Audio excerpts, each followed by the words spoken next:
Welcome to this edition of the Native News Update. I'm your host for today's program, Paul DeMain.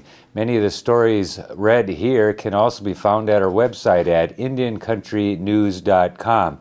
Here are the stories from the day from the Associated Press and other Native American news sources. The pistol used to kill AIM activist Anime Piktuakwash in 1975 was the same one taken from one of the two men charged with being an accessory to her murder, federal prosecutors argued in court filings this Thursday. The attorneys have asked a judge to let them use evidence from another 1975 murder case in the upcoming trial of John Graham and Richard Marshall, who pled not guilty to charges they committed or aided and abetted the murder of Akwash later that year. Their trial is to start May 12th in Rapid City, South Dakota. The prosecution's theory is that Marshall gave a .32 caliber revolver and shells to Graham and two other AIM members who stopped by Marshall's house with Akwash on or around December 12, 1975, just hours before Graham shot her with the gun. At the time, Marshall was awaiting trial on a charge he killed Martin Montalou of Kyle on March 1, 1975, at the Long Branch Saloon in Scenic, for which he was later convicted and has since confessed to several times. U.S. Attorney Marty Jackley and Assistant U.S. Attorney Bob Mandel filed notice that such evidence is an integral part of their case against Graham and Marshall because the handgun used to kill Akwash was taken from Marshall after his arrest in March of 1975. Marshall used a .22 caliber handgun to kill Montalou, but investigators confiscated several other rifles and revolvers from him, including an H&R .32 caliber revolver that was returned to Marshall around June 1, 1975, after it proved not to be the Montalou murder weapon. Jackley and Mandel wrote that the night Akwash was killed, Theda Clark, Arlo Looking Cloud, and Graham went to Marshall's house in Allen on the Pine Ridge Reservation, and that Marshall talked to the trio in his bedroom.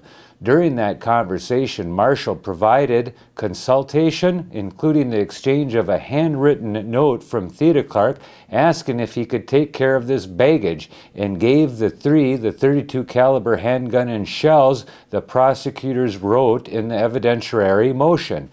Jackley and Mandel argued that the Montalou details should be allowed in the Akwash case because they fit the legal requirements and the evidence that Marshall aided and abetted Akwash's killing.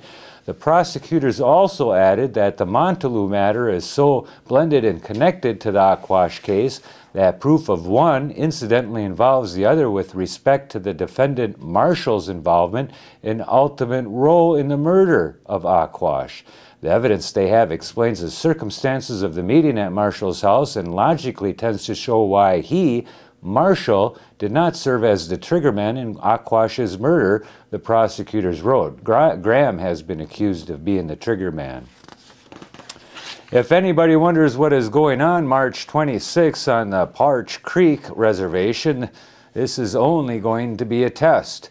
The Parch Band of Creek Indians, in conjunction with the Alabama National Guard and the Alabama Department of Homeland Security, will lead a Homeland Security exercise on the reservation Thursday, March 26th. The exercise, known as Dragon Slayer, is a disaster response exercise meant to evaluate first responder efforts. The simulated exercise will be the first ever conducted on an American Indian reservation. No other tribe has tested their disaster efforts with this type of a scenario. Exercise officials will use this event as a model for other reservations in the nation. The scenario will center on the annual Parch Creek Indian Thanksgiving Powwow, which includes approximately 20,000 people. The situation that will play out will be considered a deliberate act of terror on the reservation. The Parch Creek Fire and Police Departments, Health Department, local hospitals, ambulance services will join the U.S. Bureau of Indian Affairs, Indian Health Service, Alabama Department of Public Health, Alabama Emergency Management Agency, and several other agencies to determine what response is needed and how to make it better. Governor Timothy Kaine said this week that the federal government should give 6 Virginia tribes the recognition they've been seeking for years. Kaine testified before the House Committee on Natural Resources in Washington on behalf of legislation sponsored by Representative Jim Moran, a Democrat from Virginia, and supported by other members of the state's congressional delegation. The bill would grant recognition to the Eastern Chickahominy, the Chickahominy tribe, the Upper Mattapony, the Rappahannock, the Monacan, and the Nansemond tribes. They've been seeking the recognition since the 1990s.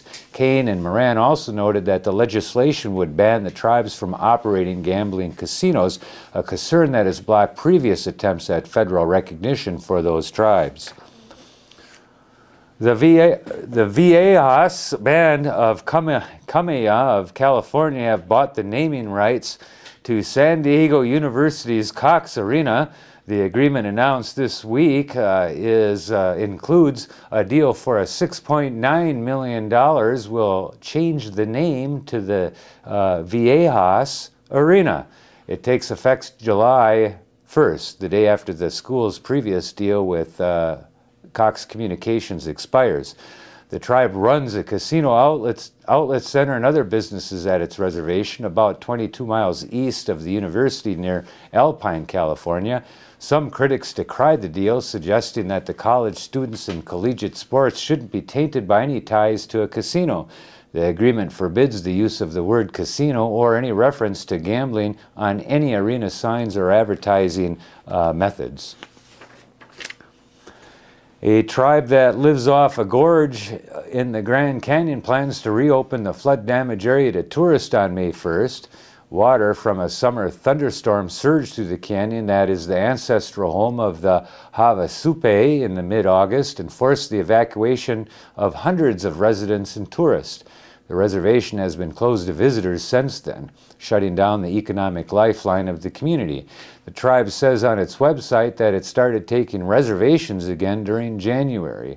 The village of Supaya, its campgrounds and towering blue-green waterfalls are accessible only by foot, helicopter, or mule.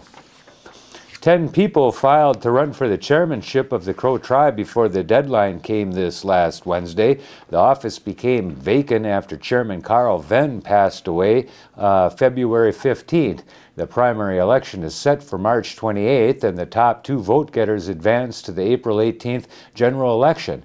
The candidates who filed are Adrian Bird Sr., Gilbert Birding Ground Jr., Sharon Papuski Curley, Cedric Black Eagle, Edwina Little Light, Leroy Not Afraid, Burton Pretty on Top Sr., Larry Pretty Weasel, Wallace Red Star, and Vienna Stewart. A whole slate of candidates there if you're a member of the Crow tribe and intend to get out and vote.